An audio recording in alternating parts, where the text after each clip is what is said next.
अ, देखिए हम लोगों ने पहले यूज़ की थी हेडिंग्स और पैराग्राफ्स, ठीक है, मुख्तलिफ हेडिंग्स और पैराग्राफ्स यूज़ की थी। और लेकिन इनमें मसला ये रहा कि हम लोग जब जो हेडिंग होती थी या पैराग्राफ या कोई भी एलिमेंट जब उसको स्टाइल करते थे तो तमाम, अब देखिए H1 को हम लोगों ने स्टाइल की तो तमाम H1 स्टाइल हो गए, ठीक है, पैराग्राफ को स्टाइल की तो तमाम पैराग्राफ स्टाइल हो गई।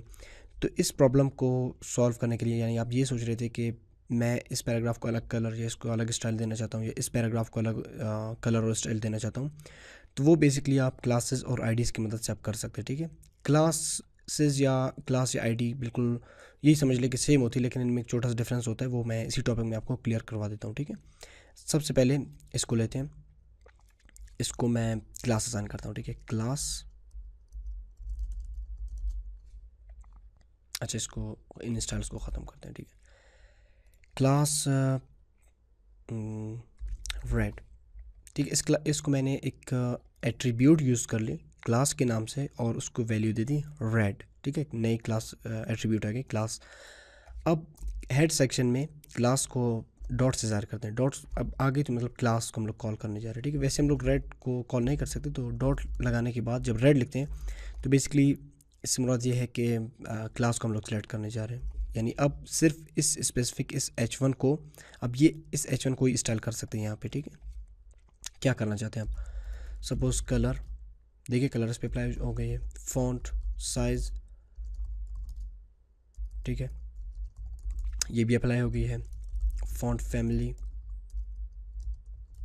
ठीक है, कुछ भी अप्लाई इस पर कर सकते हैं। तो ये बेसिकली सिंपल मैंने आपको ये समझाना था क्लास क्या होती है, ठीक है। इसके अलावा आईडी को देखते हैं, नहीं इसी क्लास को ही दोबारा देखते हैं यहाँ पे। अब देखिए इसी क्लास को मैं यहाँ पे अप्लाई कर लूँ, क्लास रेड, तो ये स्टाइल इस पर भी काम कर रहा है, ठीक है। अगर मैं इस पर अप्लाई करना चाहूँ क्लास रेड, तो यहाँ पे भी काम कर रहा है, ठीक है। इसी तरह अगर मैं देखें आईडी को वो करता हूँ यूज़, आईडी, इसके अलावा इसको मैं क्या नाम देता हूँ,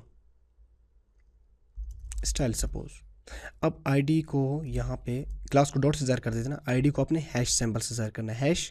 अब जो आईडी है उसका नाम लिखना है style, curly brackets on close, और अब सिर्फ ये हेडिंग ही सिलेक्ट है। क्या करना चाहते हैं, सपोज वही कलर ब्लू, ठीक है, फॉन्ट फैमिली कैलबरी, ठीक है। अब देखिए इसकी स्टाइल चेंज हो गई है। इसी तरह फिर भी आप इसी आईडी को कहीं पे भी यूज़ कर सकते हैं, सपोज़ दोबारा इसी में भी यूज़ कर सकते हैं, लेकिन इस पे पहले से ही स्टाइल मौजूद है तो इस पे यूज़ करते हैं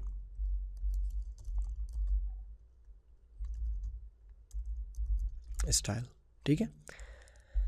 तो ये बेसिकली क्लासेस और आईडीज़, आई होप कि आपको इनका यूजेज समझ आ गया होगा। लेकिन इनमें डिफरेंस क्या होती है, बेसिकली आईडी जो होती है वो यूनिक होती है, यानी इसमें आप एक ही वैल्यू यूज़ कर सकते हैं, ठीक है, एक सिर्फ ये वैल्यू है।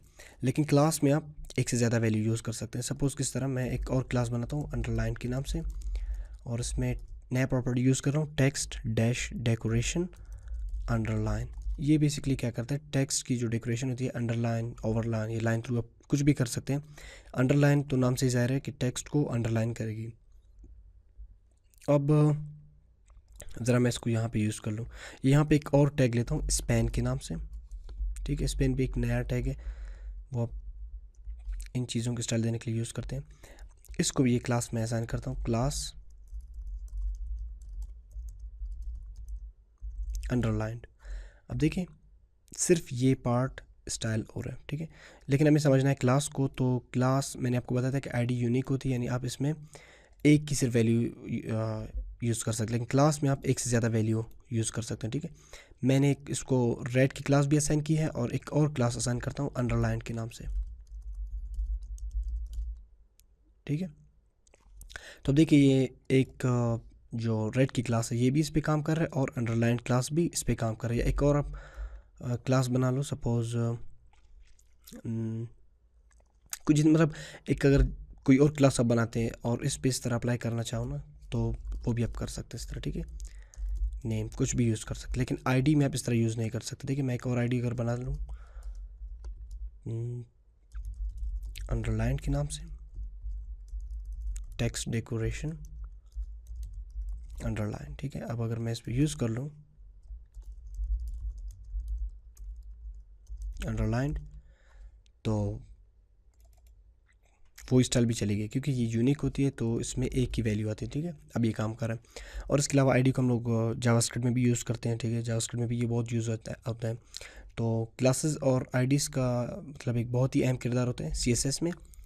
तो आ, ये मतलब मेन डिफरेंस थी क्लास और आईडी में, ठीक है। तो ये क्लासेस और आईडीज़ की टॉपिक थी। और